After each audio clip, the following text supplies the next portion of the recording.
যেই যুবদলের নেতাকর্মীরা ওকে মারছে, ওই লোকটাকে চাঁদা না দেওয়ার অপরাধে খুন করার পরে তার শরীরে পাথর মেরে তার শরীরের উপর নৃত্য করছে, তারা কি মানসিকভাবে সুস্থ? আপনার মনে হয়?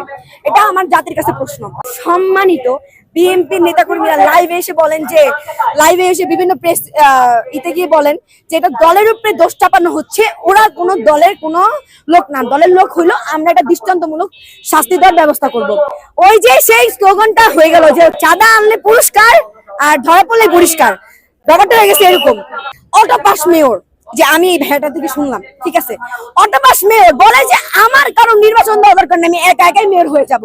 নির্বাচন ছাড়া সে মেয়রের পদে গিয়ে বসে আছে। আজকে ইশরাক কোথায়? এই যে তারেক জিয়া, হ্যাঁ তারেক জিয়ার, আপনার হচ্ছে তারেক জিয়াকে কি বলবো? সমৃদ্ধির পথে এগিয়ে যেতে দরকার ইস্পাত দৃঢ় ভিত্তি, তাই স্থাপনার স্থায়িত্ব নিশ্চিত করুন সর্বোচ্চ মানের ZSRM ব্রডবার। ZSRM, bond to bond. ওই তো চাঁদা মোদায় নিয়া সব লন্ডনে পাচার করে, সবাই তো লন্ডনে খাইতে পারতেছে না তো বেচারা, তো এই জন্য এখান থেকে চাঁদা নিয়ে আমাদের বাংলাদেশ থেকে চাঁদা নিয়ে ওকে পাঠাইতে হয়, তো ও খাইতে টাইতে পারে আর কি।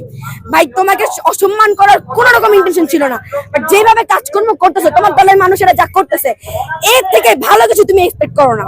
ওদের কি মানে, ওরা কি মানসিকভাবে সুস্থ? বিএনপির প্রত্যেকটা নেতাকর্মী হচ্ছে মানসিকভাবে অসুস্থ। ছবলদার আগে সাপের বীজদাতা ভেঙে দাও, কারণ যদি ছবলদার পর্যন্ত অপেক্ষা করো তাহলে বাংলাদেশে হাসিনার থেকে ভয়ঙ্কর একটা স্বৈরাচার তৈরি হবে, যেটা পতন করা জুলাই মানে অভ্যুত্থানে যারা ছিল তাদের পক্ষে সম্ভব হয়ে উঠবে না।